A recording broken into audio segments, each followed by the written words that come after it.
ಎಲ್ಲರಿಗೂ ನಮಸ್ಕಾರ. Welcome to Dhanya's vlogs in Kannada. ಎಲ್ಲರೂ ಹೇಗಿದ್ದೀರಾ? ಐ ಹೋಪ್ ಎಲ್ಲರೂ ಚೆನ್ನಾಗಿದ್ದೀರಾ ಅಂತ ಅಂದ್ಕೊಂಡಿದ್ದೀನಿ. ಇನ್ನು ಈ ವ್ಲಾಗಲ್ಲಿ ನಾನು ಚಿಕ್ಕಮ್ಮ ತಾಯಿ ಬೆಟ್ಟಕ್ಕೆ ಹೋಗಿದ್ವಿ. ಆ ವ್ಲಾಗನ್ನು ಕೂಡ ಶೇರ್ ಮಾಡ್ಕೊಳ್ಳೋಣ ಅಂತ ಹೇಳಿಬಿಟ್ಟು ಶೇರ್ ಮಾಡ್ಕೊಳ್ತಾ ಇದ್ದೀನಿ. ಮಾರ್ನಿಂಗ್ ಸ್ವಲ್ಪ ಬೇಗನೆ ಹೋದರೆ ದೇವ್ರ ದರ್ಶನ ಚೆನ್ನಾಗಾಗುತ್ತೆ ಅಂತ ಹೇಳಿಬಿಟ್ಟು ಸುಮಾರು 5 ಗಂಟೆ ಅಷ್ಟೊತ್ತಿಗೆ ಎದ್ಬಿಟ್ಟು ಅಂಡೆ ಒಲೆಗೆಲ್ಲ ನೀರು ಕಾಸಲಿಕ್ಕೆ ಉರಿ ಹಾಕ್ಬಿಟ್ಟು ಸ್ನಾನ ಮಾಡ್ಕೊಂಡು ರೆಡಿ ಆಗಿಬಿಡೋಣ ಅಂತ ಹೇಳಿಬಿಟ್ಟು ಪ್ರಿಪೇರ್ ಮಾಡ್ತಾ ಇದ್ದೀನಿ. ಸೊ ಅಮ್ಮನ ಮನೇಲಿ ಇದ್ದಿದ್ದರಿಂದ ಸೊ ಪ್ರಿಪ್ರೇಷನ್ ಎಲ್ಲ ಅವರೇ ಮಾಡಿಕೊಟ್ರು. ನಾವೇನಿದ್ರು ಫ್ರೆಶ್ ಅಪ್ ಆಗಿಬಿಟ್ಟು ಹೊರಡೋದು ಅಷ್ಟೇ ಬಾಕಿ ಇತ್ತು ಅಷ್ಟೇ. ಸೊ ನಾವು ಕೂಡ ನೀರು ಕಾದಿದ್ದಾದ ನಂತರ ನಿತ್ಯ ಕಾರ್ಯಗಳನ್ನೆಲ್ಲ ಮುಗಿಸ್ಕೊಂಡು ಇವಾಗ ಸ್ನಾನ ಎಲ್ಲ ಮುಗಿಸ್ಕೊಂಡು ಫ್ರೆಶ್ ಅಪ್ ಆಗಿಬಿಟ್ಟು ರೆಡಿಯಾಗಿ ಹೊರಡ್ತಾ ಇದ್ದೀವಿ. ಸೊ ಹೊರಟಿದ್ದಾದಮೇಲೆ ನನಗನ್ಸಿದ್ದೇನು ಅಂದರೆ ಇನ್ನೊಂದು 1 ಅವರ್ ಬೇಗ ಬಂದಿದ್ದರೆ ನೇಚರ್ ನೋಡೋಕ್ಕೆ ಇನ್ನೂ ತುಂಬ ಸಖತ್ತಾಗಿರ್ತಿತ್ತು ಅಂತ ಅನ್ನಿಸ್ತಾ ಇತ್ತು. ಸೊ ಇವಾಗ ಯುಗಾದಿ ಮುಗ್ದಿದ್ರಿಂದ ಎಲೆಗಳೆಲ್ಲ ಉದುರು ಬಿಟ್ಟು ಹಳೆ ಎಲೆ ಹೊಸ ಚಿಗುರು ಹುಡ್ತಾ ಇರುತ್ತೆ ಪ್ರತಿ ಒಂದು ಗಿಡದಲ್ಲೂ ಕೂಡ. ಸೊ ಅದನ್ನು ನೇಚರ್ ನೋಡಲಿಕ್ಕೆ ಒಂಥರ ಆನಂದ. ನೋಡ್ತಾ ಇರ್ಬೋದು ನೀವೇ. ಸುಮಾರು ನಾವು ಒಂದು 3 ಸುತ್ತ ಹತ್ಬಿಟ್ಟಿದ್ವಿ ಅಂತ ಅನಿಸುತ್ತೆ. ಅದಾದಮೇಲೆ ವೀಡಿಯೋನ ಕ್ಯಾಪ್ಚರ್ ಮಾಡಲಿಕ್ಕೆ ಶುರು ಮಾಡಿದೆ. ಕೆಳಗಡೆಯಿಂದ ತೆಗೆದಿದ್ರೆ ಇನ್ನೂ ಸ್ವಲ್ಪ ಚೆನ್ನಾಗಿ ಬರ್ತಿತ್ತೇನೋ. ನಾನು ಹಸ್ಬೆಂಡ್ ಇಬ್ಬರೇ ಹೋಗಿದ್ರಿಂದ ನಾವು 2 ವೀಲರಲ್ಲೇ ಹೋಗಿದ್ವಿ. ಆರಾಮಾಗಿ ನಿಧಾನಕ್ಕೆ ಹೋದ್ವಿ. ಇನ್ನೂ ಅಷ್ಟೊಂದು ಟೈಮ್ ಆಗಿರಲಿಲ್ವಲ್ಲ. ಸೊ ಆರಾಮಾಗಿ ಪೂಜೆ ಮಾಡಿಸ್ಕೊಂಡು ಬಂದುಬಿಡ್ಬೋದು ಅಂತ ಹೇಳಿಬಿಟ್ಟು ನಿಧಾನಕ್ಕೆ ಹೊರಟ್ವಿ. ಚಿಕ್ಕಮ್ಮ ತಾಯಿ ದೇವಸ್ಥಾನದಲ್ಲಿ ಯುಗಾದಿ ಹಬ್ಬ 3 ದಿನ ಅಂತ ಹೇಳಿಬಿಟ್ಟು ತೆಪ್ಪತೇರು ಅಂತ ಮಾಡ್ತಾರೆ ಆಲ್ಗಡಿಯಲ್ಲಿ. ತುಂಬ ಚೆನ್ನಾಗಿರುತ್ತೆ ಆ ಫಂಕ್ಷನ್ ಕೂಡ. ಬಟ್ ನಮಗಲ್ಲಿ ಹೋಗ್ಲಿಕ್ಕೆ ಆಗಲಿಲ್ಲ ಅಂದ್ಬಿಟ್ಟು ನಾವು ಬೆಟ್ಟಕ್ಕೆ ಹೋಗ್ಬಿಟ್ಟು ದೇವ್ರ ದರ್ಶನ ಮಾಡ್ಕೊಂಡು ಬರೋಣ ಅಂತ ಹೇಳಿಬಿಟ್ಟು ಹೋಗ್ತಾ ಇರೋದು. ಯೂಶ್ವಲಿ ಯುಗಾದಿ ಹಬ್ಬದ ದಿನವೇ ಹೋಗ್ಬಿಟ್ಟು ತೆಪ್ಪತೇರನ್ನ ದರ್ಶನ ಮಾಡ್ಕೊಂಡು ಬರ್ತಾ ಇದ್ವಿ. ಈ ಸರ್ತಿ ಆಗಲಿಲ್ಲ ಅಂತ ಹೇಳಿಬಿಟ್ಟು ದೇವಸ್ಥಾನಕ್ಕೆ ಹೋಗೋಣ ಅಂತ ಹೇಳಿಬಿಟ್ಟು ರೆಡಿಯಾಗಿ ಹೊರಟಿದ್ದು. ಮೇಲ್ಗಡೆ ಹೋದಾಗ ಒಂದು 8:30 ಆಗಿತ್ತು ಅಷ್ಟೇ ಅಂತ ಅಂದ್ಕೊಳ್ತೀನಿ. ನೋಡ್ತಾ ಇರ್ಬೋದು ನೀವೇ. ಇವಾಗ ಬೆಟ್ಟದ ಮೇಲ್ಗಡೆ ಇದ್ದೀವಿ. ಬೇಕಾಗಿರೋ ಪೂಜೆ ಸಾಮಗ್ರಿಗಳನ್ನೆಲ್ಲ ತಗೊಂಡು ಕಾಲೆಲ್ಲ ತೊಳ್ಕೊಂಡು ಮೇಲ್ಗಡೆ ಹೋಗ್ತಾ ಇದ್ದೀವಿ. ಬೆಟ್ಟ ಏನು ಮೆಟ್ಲೇನು ಅಷ್ಟೊಂದು ಜಾಸ್ತಿ ಇಲ್ಲ, ಸ್ವಲ್ಪನೇ ಇರೋದು, ಹತ್ಕೊಂಡು ಬಿಡ್ಬೋದು. ಬಟ್ ಕೆಳಗಡೆ ತಾಳು ಬೆಟ್ಟದಿಂದ ಬರ್ತೀವಿ ಅಂದರೆ ಸ್ವಲ್ಪ ಕಷ್ಟ ಆಗುತ್ತೆ ನಡ್ಕೊಂಡು ಬರೋರಿಗೆ. ಸೊ ಇಬ್ಬರೂ ಪೂಜೆ ಸಾಮಗ್ರಿಗಳನ್ನೆಲ್ಲ ತಗೊಂಡು ಮೇಲ್ಗಡೆ ಹೋಗ್ತಾ ಇದ್ದೀವಿ ಇವಾಗ.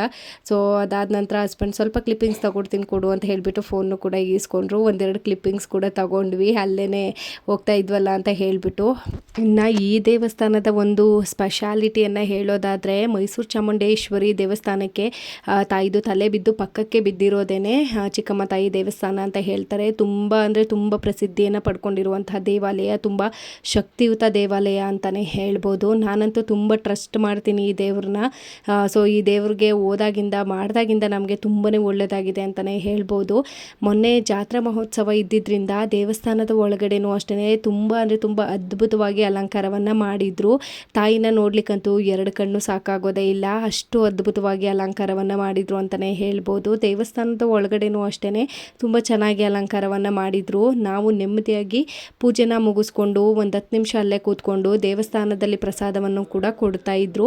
ಅದನ್ನು ಕೂಡ ಕಲೆಕ್ಟ್ ಮಾಡಿಕೊಂಡು ಪ್ರಸಾದನ ತಿನ್ಕೊಂಡು ಒಂದು 10 ನಿಮಿಷ ಅಲ್ಲೇ ಕೂತ್ಕೊಂಡು ಧ್ಯಾನವನ್ನು ಮಾಡಿಕೊಂಡು ಅಲ್ಲಿ ಮಾಡಿರುವಂತಹ ಡೆಕೋರೇಷನ್ ಎಲ್ಲ ಹಾಗೆ ನೋಡ್ತಾ ಇದ್ವಿ. ಎಷ್ಟು ಚೆನ್ನಾಗಿ ಕಾಣಿಸ್ತಿದೆ ಅಲ್ವಾ.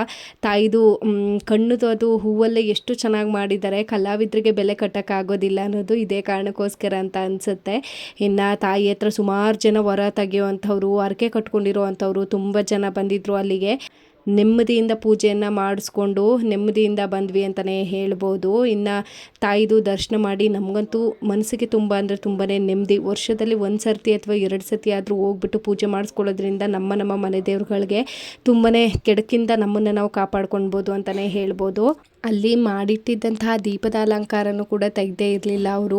ಎಷ್ಟು ಚೆನ್ನಾಗಿ ಮಾಡಿದ್ದಾರಲ್ವ. ನೋಡಲಿಕ್ಕೆ ಒಂಥರ ಖುಷಿಯಾಗುತ್ತೆ ದೇವಸ್ಥಾನದಲ್ಲಿ ಈ ಥರ ಒಂದು ಡೆಕೋರೇಷನ್ ಎಲ್ಲ. ಮೊದಲಿಗೆ ತಾಯಿನ ನೋಡೋದೇ ಒಂದು ಅದ್ಭುತ ದರ್ಶನ ಅಂತ ಹೇಳ್ಬೋದು. ಅದರಲ್ಲೂ ಈ ಥರ ದೇವಸ್ಥಾನದ ಒಳಗಡೆ ಇನ್ನು ಡೆಕೋರೇಷನ್ ಎಲ್ಲ ನೋಡೋದು ಅಂದರೆ ತುಂಬ ಖುಷಿ ವಿಚಾರ.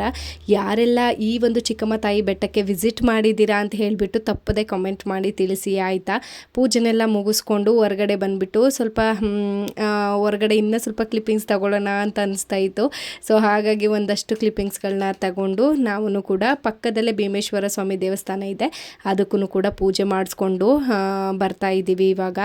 ಶಿವನ ಯಾವುದೇ ದೇವಾಲಯಕ್ಕೆ ಹೋದ್ರೂ ಕೂಡ ನಂದಿ ಕಿವಿ ಹತ್ರ ಈ ಥರ ಹೇಳಿದರೆ ನಿಜ ಆಗತ್ತೆ ಅಂತ ಹೇಳ್ತಾರೆ. ನಾನು ಅದನ್ನು ನಂಬ್ತೀನಿ. ನಮ್ಮನೆ ದೇವ್ರಿಗೆ ಹೋದಾಗ ನಾನು ಪ್ರತಿ ಸರ್ತಿ ಇದನ್ನು ಮಾಡ್ತೀನಿ. ಸೊ ಇವತ್ತು ಕೂಡ ನಂದು ಏನೋ ಒಂದು ಆಸೆ ಇತ್ತಲ್ಲ, ಅದನ್ನೆಲ್ಲ ದೇವ್ರ ಹತ್ರ ಹೇಳಿಬಿಡಿ ಶಿವಪ್ಪನಿಗೆ ನಂದು ಈ ಥರ ಆಸೆ ಇದೆ ಈಡೇರಿಸೋಕ್ಕೆ ಅಂತ ಹೇಳಿಬಿಟ್ಟು ಕೇಳಿಕೊಂಡು ಹೊರಗಡೆ ಬಂದ್ವಿ. ಹೊರಗಡೆ ಬಂದಿದ್ದಾದ ನಂತರನೂ ಕೂಡ ಅಲ್ಲಿ ಆರಿಸ್ಕೊಂಡಿರೋರು ಪಂಚಾಮೃತ ಮಾಡಿ ಹಂಚ್ತೀವಿ ಅಂತ ಹೇಳಿಬಿಟ್ಟು ಆರಿಸ್ಕೊಂಡಿರೋ ಅಂಥವ್ರು ಇನ್ನೂ ಕೂಡ ಪ್ರಸಾದನ ಹಂಚ್ತಾ ಇದ್ರು. ಅಲ್ಲೇ ಇನ್ನೊಂದು ಸ್ವಲ್ಪ ಪ್ರಸಾದ ಎಲ್ಲ ತಿನ್ಕೊಂಡು ನಾವು ಹೊರಟ್ವಿ ಮತ್ತೆ ನಮ್ಮ ಮನೆ ಕಡೆಗೆ. ಇಷ್ಟೇ ಈ ವ್ಲಾಗು. ಈ ಪುಟ್ಟ ವ್ಲಾಗ್ ನಿಮ್ಗೇನಾದರೂ ಇಷ್ಟ ಆಗಿದೆ ಪ್ಲೀಸ್ ಲೈಕ್ ಶೇರ್ ಕಾಮೆಂಟ್ ಮಾಡಿ. ಹಾಗೆ ಸಿಗ್ತೀನಿ ನೆಕ್ಸ್ಟು ಇನ್ನೊಂದು ವಿಡಿಯೋದಲ್ಲಿ. ಅಲ್ಲಿವರೆಗೂ ಕೀಪ್ ವಾಚಿಂಗ್, ಕೀಪ್ ಸಪೋರ್ಟಿಂಗ್. ಬಾಯ್, ಟೇಕ್ ಕೇರ್ ಎಲ್ರಿಗೂ.